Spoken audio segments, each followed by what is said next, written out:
Olá pessoal, bem-vindo e bem-vinda ao canal AmuInvest. VSLH11, vale a pena? Venha saber.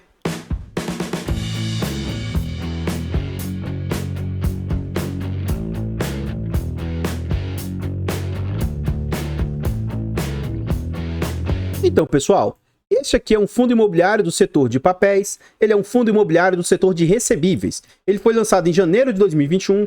Quando ele foi lançado, foi algo inovador, né? Ele veio lançado na base de R$10. R Capital é a gestora, títulos e valores imobiliários, e ele é um fundo com média liquidez atualmente. Está negociando ali mais ou menos 700 mil por dia.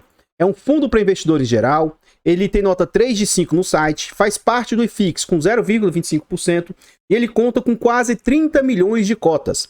Em termos de PVP, esse fundo está sofrendo bastante. Atualmente ele está no PVP de 0,65. Isso indica 35% de desconto. Ou seja, ele tem um valor atual de 312 milhões e o mercado está aceitando pagar 204 milhões. Note, ele é um fundo de base R$10, cuja cota hoje vale R$10,47 e o mercado está aceitando pagar R$6,85. Tendo fevereiro como referência, é um fundo que conta com quase 94 mil cotistas. Aqui a gente vê as negociações do fundo e o fundo vem sofrendo bastante mesmo. Atualmente 6,85, mínima de 6,81, ou seja, ele está nas suas mínimas históricas. E máxima de 9,58, tudo isso no último ano. Esse fundo aqui, na época, o VSLH, ele era da Hectare. A Hectare lançou o Tord, tá? E como a Hectare, nessa época, era o bambambam, era o queridinho do mercado. Então esse fundo ele veio muito hypado quando ele foi lançado. Note, um fundo de base 10, ó, em abril de 2021, as pessoas se sujeitaram a pagar por esse fundo, ó, quase 13, 12 reais. Então, rapidamente o fundo veio para próximo do VP. Então ele ficou ali lateralizado, próximo de R$10 durante de maio de 21 até novembro de 21, quase assim 6 meses, né? E aí, como todo o mercado começou a cair, esse fundo também começou a se deteriorar. Ele saiu de patamares de 10 e aí chegou a próximo de 9 ali, ó. Do final do ano até maio de 2022, ele chegou próximo de 9.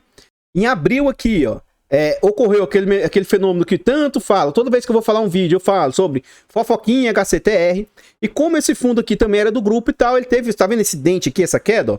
E de lá pra cá ele nunca mais se recuperou. Então ele ficou lateralizado a R$9 mais ou menos, né? Durante o ano inteiro aí.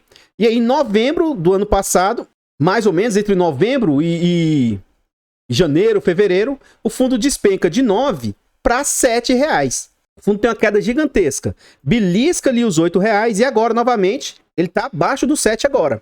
7 caindo, né? 6 e pouco e tal. Então, complicado, né? O que eu acredito que motiva as pessoas?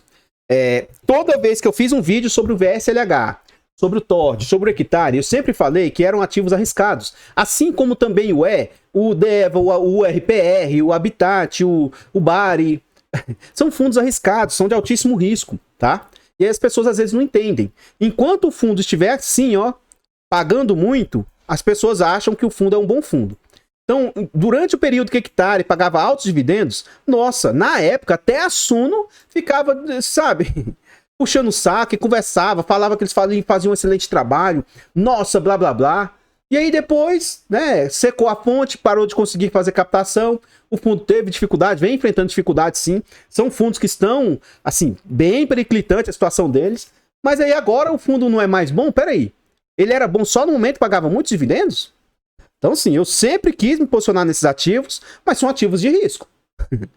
Então, o fundo, durante um bom período, ele conseguiu manter esse patamar de mais ou menos 12 centavos, apesar de um pagamento bem ruim lá em 2022. Atualmente, o fundo vem sofrendo para entregar. E eu acho que isso vai permanecer por mais um tempo. Então, assim, a gente vê entregas baixas, ó, provavelmente 7, 10 ou 11 centavos. E o último dividendo anunciado, 6 centavos. Então, se o fundo voltar a fazer entregas maiores, rapaz, eu acredito que ele volte a ter cotações maiores aí.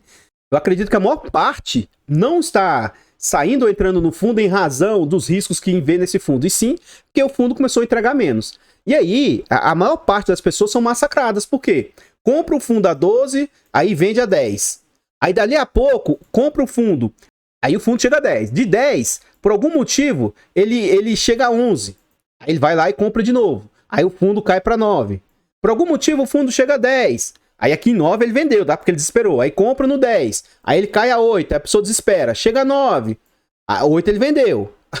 Aí agora 7, 6, a pessoa vende. Então, é o famoso fazer o oposto, né? Ao invés da pessoa tentar vender quando teve lucro, ela vende na baixa. Aí compra caro, vende na baixa. Compra, aí vende na baixa. É complicado. Esse fundo fez 4 subscrições. Essa última aqui, ó, foi um fracasso. Eles tentaram captar 50 milhões e só conseguiram captar 1 milhão na época, ou algo mais ou menos assim. E essa tal situação só ocorreu entre dezembro de 2021. Aqui a gente vê as entregas do fundo, ó. 11, 12, 14, aí 7, aquela que eu falei que caiu bastante. Aí depois 12, 10, 12, 11. E agora o fundo vem apresentando sinais bem preocupantes, ó. 7, 11 e 6. Dia 7 de março, eles pagaram, dia 14 de março, 6 centavos. Na época, a cotação estava em 7,60. E aí sim, 6 centavos para 7,60 era só 0,79. Um yield muito baixo. Como de lá para cá a cota caiu muito, o yield sobe para 0,88. Tá vendo que é o mesmo valor, gente? Presta atenção, é o mesmo valor. É os mesmos 6 centavos. Mas como a cota despencou, o yield sobe. O valor caiu, o yield sobe automaticamente, mesmo que não tenha alterado nada. Então, cuidado. Esse valor aqui de 18%, isso aqui é só se você tem as cotas desse fundo sempre nos menores valores. Então, isso aqui não é 100% verdadeiro isso aqui, tá? Nesse slide a gente vê que alguns institucionais têm posição no fundo. O Iridium, que agora vem desovando as cotas de HCTR, Versailles, Stord, Deva, tudo no prejuízo, vem realizando um prejuízo altíssimo. Por quê? Segundo a gestão, eles estão querendo diminuir a exposição a risco. Mas agora vai triturar o dinheiro do cotista e vender no prejuízo? Mas eles sabem o que fazem, né? Eu não, eu sou investidor Zé Goiaba, eles são profissionais. Então o Iridium tem ali 2 milhões de cotas do fundo, 7% do fundo, o Becri com mais 6%, o MOR com mais 1,54%, DVFF com mais 0,83% e diversos outros institucionais têm posição no fundo. Então, pessoal, antes da gente continuar vendo mais a respeito desse fundo imobiliário, eu trago aqui para vocês formas de apoio financeiro ao nosso trabalho. Se você gosta do que a gente faz, considere fazer uma doação para o Pix do canal de qualquer valor. amuinvest@gmail.com, qualquer doação é muito bem-vinda. Os nossos canais Amuinvest e Amufiagro contam com um clube de membros, então considere se tornar membro dos nossos canais aí. A partir de 10 centavos por dia, R$ 2,99 por mês. São valores que eu acho bem acessível, mas que para o canal faz muita diferença. Além de nos ajudar, vocês ainda têm vários benefícios. O pedido de vocês é atendido com antecedência, vocês participam do nosso grupo fechado do Telegram e conseguem assistir os vídeos com uma semana de antecedência. Esse vídeo está sendo gravado uma semana antes. Vamos lá. Além do mais, eu elaborei 2 e-books. Introdução aos fundos imobiliários, Introdução aos fiagros. Nesses e-books eu tento abordar de forma técnica e também algumas informações eu trago com as minhas próprias palavras. Então qual o conceito desses ativos? Por qual razão eu deveria investir? Então nesse aqui de fiagro eu trago até os impactos que a inflação causa naqueles que... pessoas que deixam de investir. Então a inflação corrói bastante o poder de compra, né? Como comprar, tipos, vantagens. Então tem inúmeras informações que eu acho que pode agregar muito. Eu acho que esses e-books são acessíveis e o custo-benefício deles vale muito a pena. Eu acho que é uma parte bem interessante ao final do e-book que eu tento trazer insights, dicas, né? Mais ou menos um norte de como você monta uma carteira diversificada. Eu vejo que isso é uma dificuldade de muitos que já investem, né? Como que eu faço? O que que eu faço? O que que eu devo observar? E até esse tipo de informação eu procuro trazer no e-book. Novamente, são e-books bem acessíveis. E considere você comprar para um amigo, para doar para um parente, ou até mesmo para você, porque você vai nos ajudar imensamente. Você comprar esse e-book aqui, ó, de fundos imobiliários e o de Fiagro até o final de abril, você com o código AMU20, você vai ter 20% de desconto. E se você comprar os dois juntos, aqui embaixo vai estar um link e-book 2 em 1. Na compra dos dois juntos, você vai ter 30% de desconto com o cupom AMU30. Ou seja, é quase que compensa comprar os dois juntos, porque sai muito mais barato. Antes de dar continuidade, eu gostaria de agradecer imensamente os últimos membros do canal aí, ó. O Carlos Santos se tornou membro bronze, o Tadeu, membro rubi, e o Adriano, membro gold. Só que isso aqui no Amuinvest. Aí ele foi lá no Amufiagro, o Adriano, se tornou membro silver também. O Alexandro já tinha se tornado membro aqui na Amu Invest, foi lá para o Amufiagro, membro Gold. E o Rafael, ele é membro nos dois clubes. E todos os membros do Amufiagro aqui também são membros dos dois. Então, muito, muito obrigado. Você que já foi membro alguma vez, você que é membro atual e quem está se tornando membro. Muito obrigado mesmo. Aqui nós estamos dentro do relatório gerencial e a gestão vem falar o seguinte. O Versailles distribuiu 11 centavos de dividendos. Opa, tá vendo que isso aqui é informação antiga, tá? Então isso aqui foi quando eles pagaram em fevereiro. Já tá quase, esse vídeo eu tô gravando ele no final de março. Quando vocês tiverem acesso, já vai estar em abril. E eles ainda não entregaram o relatório gerencial referente a março, né? Então, de fevereiro para março tá bem atrasado aí. Eles estão atrasando bastante os relatórios. Em janeiro não houve movimentações. Aqui houve um erro de português, né? Haver no sentido de existir em pessoal. Não pode ter conjugação, então é não houve. Enfim, não é aula de português e sim, nós estamos aqui para ver sobre investimentos. Em janeiro não houve movimentações na carteira do fundo e os ativos apresentaram resultados em linha com a expectativa da equipe de gestão. No mês, o lote metro quadrado anunciou distribuição de 0,03 centavos. Dessa forma, o VSLH recebeu 258 mil, referente ao processo de desinvestimento do grupo Semara. Em continuidade, eles falam que a alta temporada do mês de dezembro apresentou fortes vendas, entretanto, devido ao elevado nível de cancelamentos, a média percentual de vendas líquidas reduziu em 1 ponto. Então, apesar de vender muito, como está tendo muito cancelamento, meio que só se equivaleu, assim, não foi algo tão positivo. No último dia do mês, a cotação do fundo de mercado secundário sofreu uma desvalorização significativa devido a um movimento atípico, no qual o volume negociado no dia foi quase 6 vezes maior do que a liquidez média nos últimos 6 meses. Ou seja, com essas polêmicas que vem sempre acontecendo, a Hectare com a Suno e tal, eles estão brigando aí, acaba que sempre espalha para os fundos aqui, eles sofrem mais do que o normal. Aqui a gente vê a DRE do fundo, e esse fundo aqui, ó, até 250 milhões, ele cobraria 1% de taxa. Como ele está nessa faixa aqui, ó, atualmente ele cobra 0,95.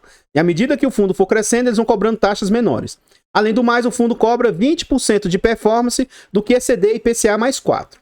Aqui a gente vê a DRE do fundo, né? Em janeiro, esse fundo teve como receitas aí 2 milhões e 700. Desse valor, 2.400 vieram dos CRIs, 258 mil de FIIs e outras receitas, 35 mil. E as despesas do fundo, né, foram muito altas. Gente, olha aqui, julho o fundo recebeu de performance 235 mil. Mas agora, em janeiro, 1 milhão e 810 mil só de performance. Aí não tem fundo que consiga pagar dividendos, né? Imagina que o fundo distribuiu 2 milhões. E dos 2 milhões, 1,8 aqui, ó, foi só para performance. Então, assim, complicado, né? Essas taxas de performance dos fundos, quando os fundos estão indo mal, machuca muito, muito, muito mesmo. Então, é um ponto a se considerar, tá? Então, vamos ver o que quem acompanha aqui e quem acompanha o canal sabe que o máximo que eu me sinto confortável é 15% de taxa. Acima disso, eu não me sinto confortável. O fundo deveria, na minha opinião, trazer o acumulado dos últimos 12 meses para a gente ter noção o que as despesas realmente estão enfrentando. Porque provavelmente aqui em janeiro teve outra performance aqui. Então, beleza, essa performance de janeiro, mais essa performance aqui que ocorreu em julho, no final do ano aqui, o que ocorreu? Tá? Porque assim, eu vou mostrar janeiro aqui para vocês verem o que está impactando aqui, ó. 2.045 vezes 100, dividido por 2.784. Então, em janeiro, gente, as despesas representaram 73% das receitas. Ou seja, o que o fundo teve de resultado foi só 739. E aí ele distribuiu 2 milhões. Então, ele teve que pegar reserva de algum lugar aí. Complicado, né? Enfim. Aqui a gente vê a exposição do fundo. O fundo tem 83% do seu portfólio exposto a CRIs. Ele tem ali mais 10% em FIIs. E ali ele tem 6% em caixa. Ele tem devedores aí espalhados por diversas regiões do país, com maior exposição no Rio Grande do Sul, São Paulo, Goiás e Bahia. São as exposições que ele tem maior exposição. O fundo diz aqui, ó, que 65% dele é de posição de hotelaria. Seria melhor ele dizer diretamente multipropriedade, né? 13% residencial, 11% comércio e 3,7% lazer. Um ponto muito ruim do fundo é essa alta exposição. E não sei por que cargas d'água, não sei se é porque eles estão comprando ativos lá do Tord, E cada vez mais vai se expondo mais ainda ao devedor. Então, ó, esse JPK aqui, ó, já representa 23% do fundo. Quando eu comecei a investir nesse fundo, não tinha toda essa exposição, sabe? Então isso aqui para mim é um absurdo, você ter 20% em um único devedor. E se esse cara começar a passar mal das pernas aí, vai impactar severamente o fundo, né? Mirante, se passar não, que ele já vem passando mal, tá? 14% Mirante, Circuito de Compras, mais 11%. Então esses 3 devedores aqui é algo de alto risco para o fundo, é algo bem complicado. Isso aqui eu não vejo como um movimento de bons olhos, não. E a maioria dos devedores aí são devedores do setor de multipropriedade, né? Aqui a gente vê um ponto que me chama atenção lá atrás, que aí eu fico um pouco chateado. Vamos lá. IPCA mais 11. IGPM mais 14. IGPDI mais 8. Um pré-fixado de 10. Isso aqui é uma ré desgramada, tá? Aí depois a gente vai ver esses percentuais aí. Mas, gente, todas essas taxas altíssimas e o fundo me coloca uma performance de IPCA mais 4. Olha o spread de 4 para 11, para 14, para 8. É complicado. Quando o fundo está lá na alta, pagando muitos rendimentos, isso quase não é percebido. Mas agora é complicado, viu? Está impactando severamente o fundo aí.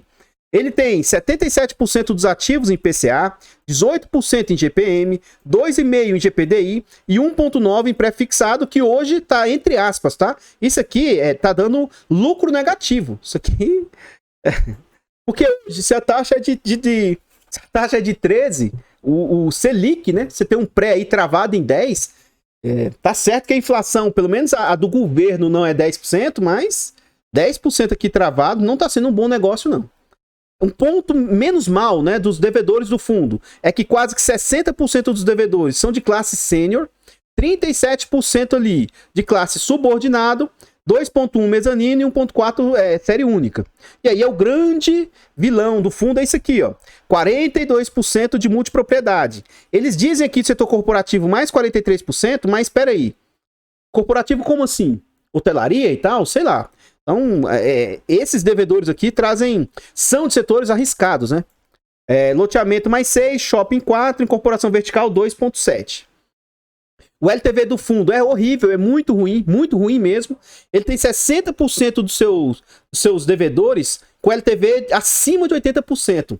Não é nem 80%, significa que mais de R$80 de dívida só tem 100 de garantias. Então mais de 80 é quanto? 83, 85, 90? Então as garantias aqui, esse LTV do fundo para mim é algo muito ruim mesmo.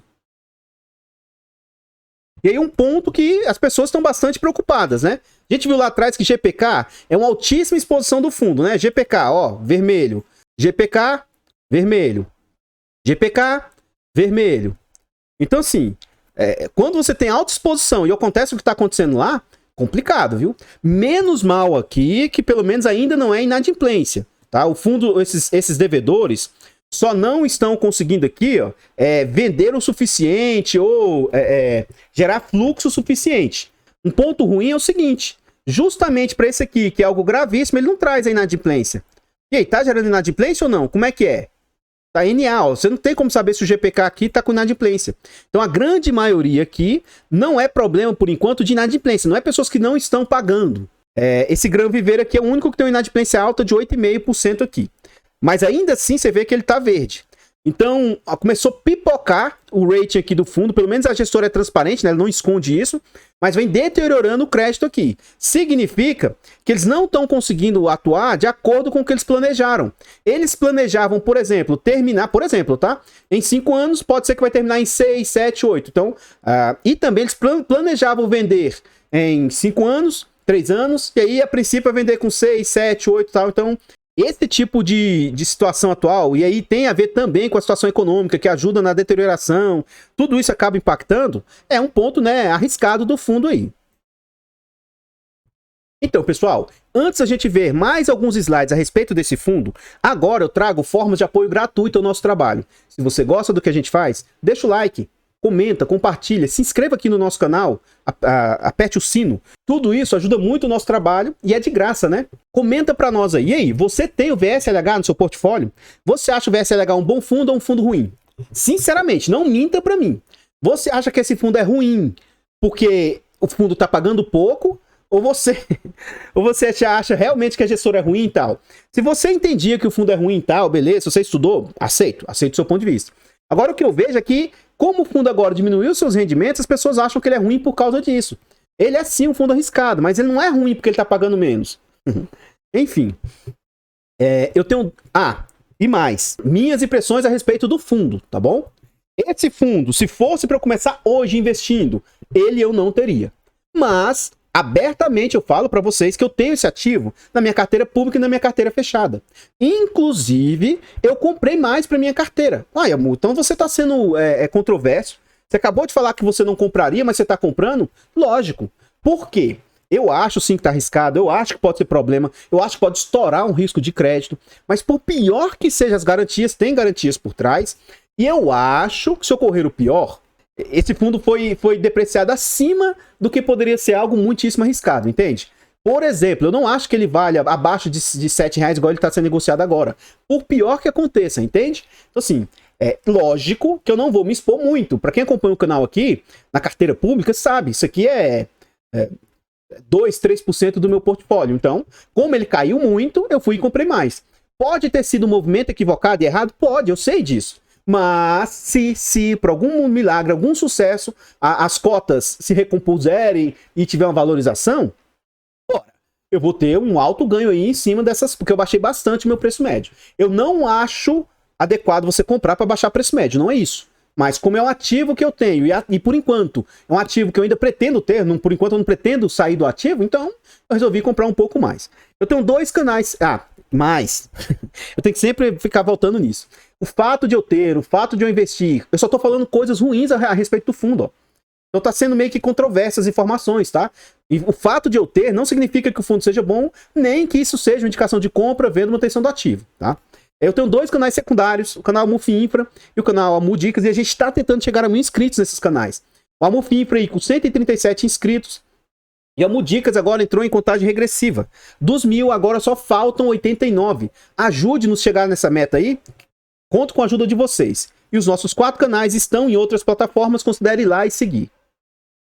Dando continuidade, a gente vê o resto dos ativos do fundo, né? Agora com percentuais bem menores aqui, quase irrelevantes, mas com mais ativos aí no vermelhinho, né? E aqui a gente vê o restinho da carteira também. E demais agora, os fundos imobiliários que ele tem no seu portfólio. Ele tem um fundo metro quadrado, que é 2% do portfólio. E eles investem também diretamente no fundo, né? Por meio do XBXO, é 7% do portfólio. Como esses 2 ativos aí são da gestora, eles dizem que não cobra duplicidade de taxas neles, tá? Então, pessoal, o que eu tinha para trazer a respeito do VSLH são somente essas informações. Comenta para nós novamente aí, diz aí, você gosta ou não gosta? A gestora é ruim ou boa? Se for comentário com educação, você pode comentar qualquer coisa que você quiser. Eu vou reiterar novamente. Muito obrigado a todos vocês que ajudam aqui gratuitamente o nosso trabalho. Obrigado a vocês que ajudam financeiramente o nosso trabalho, tá? Em especial, vocês que fazem a aquisição dos nossos e-books. Saiba que isso ajuda demais a gente aí. Ao final do vídeo, eu vou deixar passando vários slides a respeito desse fundo e eu espero encontrá-los nos próximos vídeos. Fiquem todos com Deus. Tenham um bom dia, uma boa tarde, uma boa noite e... fui!